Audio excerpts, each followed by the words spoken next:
I'm taking over, so you useless brother can quit. I was working at my parents' company, but my younger brother named Jack, who had just graduated from college, suddenly told me this. All right then. Well, bye-bye, then.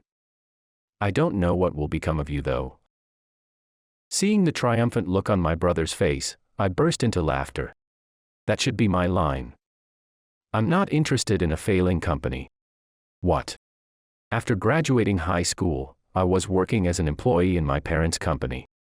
My brother Jack, who graduated from a university in Boston, had called me to the president's office of the company. What is it, Jack, at such a busy time? Come on, you aren't that busy now, huh? Why not? I am busy. So, what do you want? I think you should quit the company, Tony. Quit the company? What do you mean? Oh, sorry. I mean, I'll take over the company, so you're no longer needed. What? I've discussed it with Dad and Mom. There's no need for both of us to work here, and only the more competent one would be enough. Did they say that? Yeah. For the future of the company, it's not just about skills but also management abilities. So you're saying I'm unnecessary? Well, to put it harshly, yes, but I wouldn't do something so cruel. I'll give you about a week, so please leave by then. As Jack and I were talking, at some point our father and mother were standing there. Your job will be taken over by other employees, so it's okay to quit anytime. I'm sorry. I actually wanted you to take over, but Jack was better in studies and more capable. I understand. You're surprisingly obedient, huh? Well, you can leave the rest to me. I don't know what will become of you though. Hearing this, I burst out laughing. I've always known you were lenient on Jack, so I was about to leave anyway. When I consulted Mr. Holmes about it, he said, I'll come with you. What do you mean? It means I'm not the only one leaving. That can't be true, right? If you doubt it, you should ask Mr. Holmes. Parents who disown their child because he didn't study well, and a brother who brags just because he went to college, they are no worth for me. Well, that's fine, isn't it? Even if the number of employees decreases, I can handle it well. Yeah, right. Tony, you should pack up and leave quickly. Honey. You don't need to be so harsh. Mom, you're just pretending to defend me, but you are the same as Dad and Jack, you know. I've reached my limit of endurance. But that doesn't mean you can poach employees.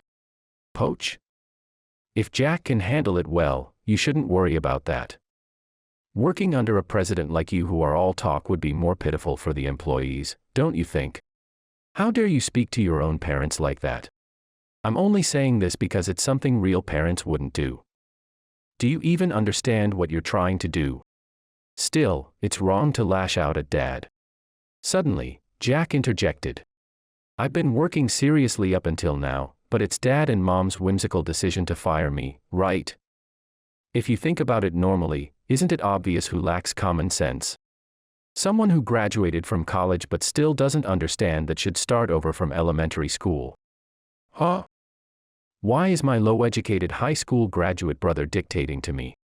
Jack, pampered by our parents, pretended to be a good young man on the surface but looked down on those like me who were not good at studying. Because of this, he had issues with classmates during his school days and was often called to the school. Even if you were good at studies, if there's a problem with your character, you won't be qualified as a manager, right? I'm asking you politely, and that's how you talk to me. You don't do much work but act all high and mighty. That's right. How can you say that to your own brother? You've always been bullying Jack. That should be my line.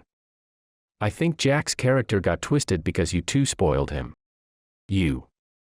Not just your brother, but even your parents. You were the first to abandon me, right? You two are not my parents. Why would you say such a thing? Mom, you're trying to make me out to be the villain, but aren't you the one who has been deducting from my salary without permission? And keeping it for yourself? What are you talking about? That's not true at all. I recently saw the company's financial information, and my salary is obviously less. Rent and other expenses have already been deducted, right? Why is that? That's because your performance wasn't very good. I've been handling both sales and operations, so it's not possible that my performance was poor. Where's the evidence that my performance was low? I don't have to tell you everything. I have a right to know, not just out of obligation. Dad, it's you who have been managing the work, right? You can't deceive me by falsifying my performance. Do you have any proof? You've been making us out to be villains without any evidence. Dad, Mom, enough. Such a person is no longer part of our family. Let's cut ties and kick him out. Jack has always been good at persuading our parents and making himself seem like the ally. Right. Tony, you're no longer our family. Jack was generous enough to give you a grace period, but you need to leave now. I never thought my own son would be so obsessed with money. I'll handle your resignation process, so send me the address for your separation certificate later. I'll take care of our parents, so I won't give you a single penny from the inheritance, understand? Do as you like. I'm leaving now then. You're saying I should leave immediately, so no need for a work handover, right? What you've been working on couldn't have been that important, right? I can't imagine Mr. Holmes leaving would cause any trouble for our work. Wait, Mr. Holmes has nothing to do with this matter, so it's just you. I think Mr. Holmes will talk to you directly about that. And send my separation certificate to Mr. Holmes's place, will you? You. Even bothering Mr. Holmes. Who's really causing trouble here? Someone who can't value their employees can't possibly manage a company. Realizing it was futile to continue the discussion, I said. Talking any further is a waste. I'm leaving now. And left the company with my belongings. As I was walking, Mr. Holmes called me. Hello. Hello, Tony. Are you okay? Not at all. I should have discussed things more calmly. My own family really disgusts me. I'll submit my resignation tomorrow too. Unlike you, it will take me a little time, but I'll definitely come back to you, Tony. But Mr. Holmes, are you sure that's okay? Mr. Holmes had been working with my father since he became president and had a deep attachment to the company. Even when I was unfavorably compared with Jack, Mr. Holmes was the one who stood by me and listened. I had thought the president was acting a bit strange for a while, but I never imagined he intended to fire you and drive you out. Dad has always only looked at Jack. I knew Jack would return home after graduating from university, so I had decided to start my own business and become independent before that. You were studying difficult books even during breaks at work. You were the first person I confided in. Well, I only went to high school too, so I don't understand complicated matters, but I was surprised when you consulted me about a year ago, yet I wanted to help somehow. When I discussed the poaching, he advised me. With your skills and popularity, you'll be fine. And there are people who admire you, including me. By the way, who's going to take over the work you were handling? I can't do it, and I don't think anyone else was handling as much workload as you. That's true, but it seems like they didn't realize what work I was doing, thinking anyone could handle it. They really didn't understand the volume of your work. I wonder what will happen to them. For now, you should stay at my place until work stabilizes. It's an old house, but there's a room available. Thank you very much. I'm sorry for the trouble. I'll take you up on your offer. A few days later, a bill arrived at my new address from my parents' home, along with my separation certificate. It seemed likely that my mother had slipped it into the mailbox when Mr. Holmes and I were not around. The bill vaguely listed the expenses they incurred until I became an adult, with a nonsensical note threatening to sue if I didn't pay. My belongings from my parents' house were also sent COD, and rumors about me were being spread around the neighborhood. When I came back to Mr. Holmes' place after negotiating with a client, he was in the living room and talking to a neighbor on the phone, clearing up the misunderstanding, so it didn't affect me much. After finishing a meal, I sighed as I looked at the nonsensical bills laid out on the table. Could I actually win if I sued them? At the very least, it's not something parents should do to their child. Maybe it was right to cut ties after all. Despite the ongoing harassment towards me, Mr. Holmes was gradually preparing to retire. It seemed like my parents wanted to keep him until the end, but Jack, unaware of the situation, welcomed the retirement of the elderly, saying, "It's perfect for bringing in fresh young employees," and ended up letting go of several employees of the same age group as Mr. Holmes. Although my parents were initially reluctant, they trusted my university-educated brother's words and regretfully followed his decisions while apologizing to the employees forced to resign. Witnessing this situation, Mr. Holmes asked me, "Hey Tony, if you're okay with it, could you hire the employees that were forced to resign?" As Mr. Holmes was processing his retirement, I started my own company. Even though I had started the company, I once confided in Mr. Holmes that I couldn't handle the work alone. He suggested this because he was concerned about me. Not only Mr. Holmes but also other veterans had taught me the ropes of the job and even took me out for meals. I gladly accepted. It was overwhelming at first to start my own company, but with the support around me, it turned profitable within a few months. Mr. Holmes and the veterans had spoken well of me to their business contacts, and when I visited for sales, I was warmly welcomed, so I worked hard not to disappoint them. When the business began to stabilize, I received a call from Jack. After leaving home, I had deleted all family contacts, so I didn't recognize the caller and accidentally answered. "Hello, Tony. I'm relieved that you answered." "Jack. What is it?" "I've cut ties, why are you calling me?" "I'm busy, can we talk later?" "Don't say things like that. Can you help me out a bit? Please. It's been tough since you left, the company might go bankrupt." "The company's going bankrupt? Why would that happen?" "It was a small company, but it was profitable and could sustain itself. After you left, I was trying to train new people, but Dad was the only one teaching." "That's because you fired all the experienced employees, right? You've made your bed, now lie in it." "Dad said it's okay to push young people hard, so I kept assigning work to the newbies, but they complained about poor health or too much work and quit soon after. Most of the calls at work are complaints, and contracts are being terminated one after another. You fired all the capable employees. But since you did that, it's none of my business, right? Why are you saying that?" "Dad said he assigned work to you that anyone could handle, so I thought it'd be okay without you. Why didn't you tell me something so important beforehand?" "What?" "It was you who said, a high school graduate shouldn't talk back to a college graduate, right?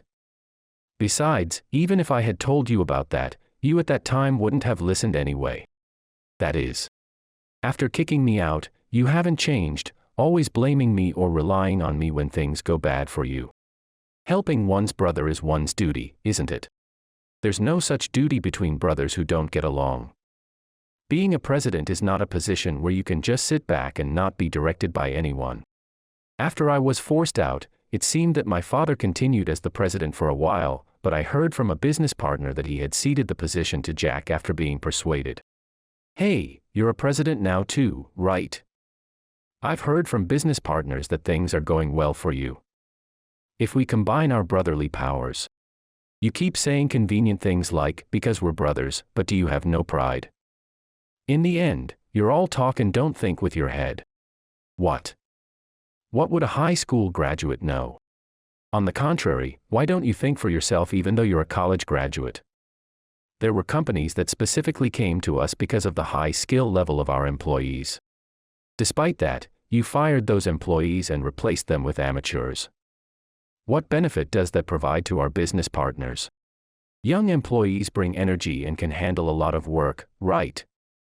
Even if they have high skills, it's meaningless if they are slow. Look, a quick but sloppy job is less reliable than a careful job that meets deadlines. You've always been hasty and prone to mistakes, which is why you're in this mess now. How do you plan to recover from this? I'll poach skilled people from other companies for human resources development. And I'll call back the employees I let go and have them train the new ones.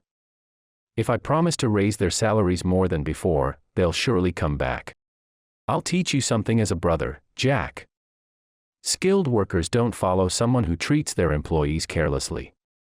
The employees you fired are now key players in my company. They said they have no intention of returning, and even if the salary is good, They don't want to work under someone who looks down on people based on their education.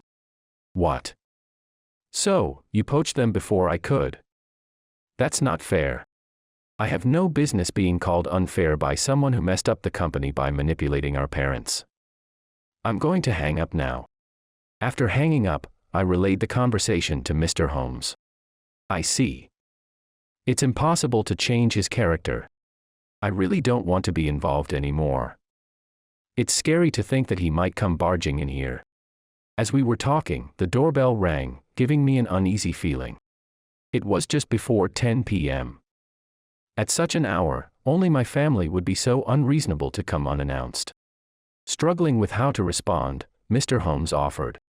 Since it's not good to keep standing at the door with the neighbors watching, I'll join you, and maybe we can talk briefly. I really don't want to see them though. As I waited in the living room, the door opened and behind Mr. Holmes stood my father and mother. Tony. We're sorry. We were wrong. My mother was the first to apologize as she saw me. It hadn't been half a year, yet both parents looked pale and haggard. We think you've heard from Jack, but our company is in danger. Employees are quitting in droves, and the company is on the verge of bankruptcy. We've maintained profitability until now, but since Jack became president, we've been in the red. Our parenting was wrong. It seems he was squandering the company's money, and even took out loans from consumer finance on top of our already tough situation. We asked the bank for a loan, but they refused, and now we have nowhere to turn. Consumer finance debt. He went that far.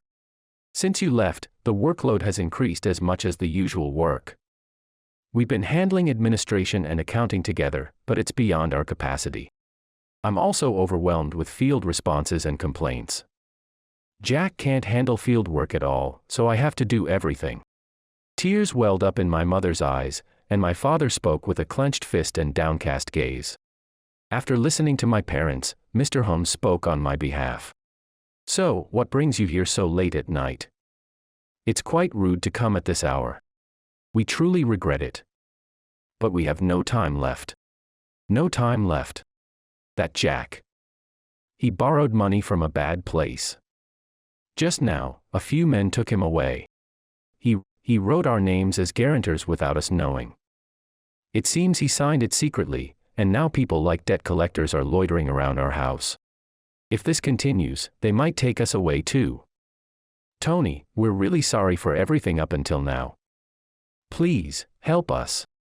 We didn't know how to raise the child properly and were too harsh on you. So please, help us. Your own parents. Watching my parents repeatedly apologize in the living room didn't change my feelings. In the end, they were only confessing their sins verbally to escape the situation, and I made it clear to my parents. You think you're forgiven with that? My parents are not you guys, and Mr. Holmes is my parent now. If you're done talking, can you leave? What? We're strangers now, because I've been adopted by Mr. Holmes. What? Mr. Holmes then spoke, having been silent up until now. Mr. Baker, with all due respect, I've been watching over Tony and Jack since they were little. We, the employees, felt pity as you prioritized Jack over your elder son Tony, and decided to look out for him at least. Dad, you may not know this, but Mr. Holmes was the one who did things like picking me up from school trips and extracurricular activities. When Tony consulted me about this situation, not just I but other longtime employees discussed it and decided. Tony learns work quickly and has a good demeanor, so there's no doubt he'd build a good company. We didn't follow Tony because he asked us to. We chose to follow him of our own will. That's. Please leave now. I have Mr. Holmes and all the employees with me. Don't bother me anymore. Tony. You don't care what happens to us. I'm grateful that you gave birth to me. But the debt of raising me belongs to Mr. Holmes. If you continue to cause trouble, I'll call the police. Reacting to the mention of police, my parents left the house crying. According to Mr. Holmes, my parents and Jack were later taken away by the debt collectors. It's painful to cut ties with blood-related family members, but more than that, I felt supported by the significant people around me. Now, it's my turn to give back.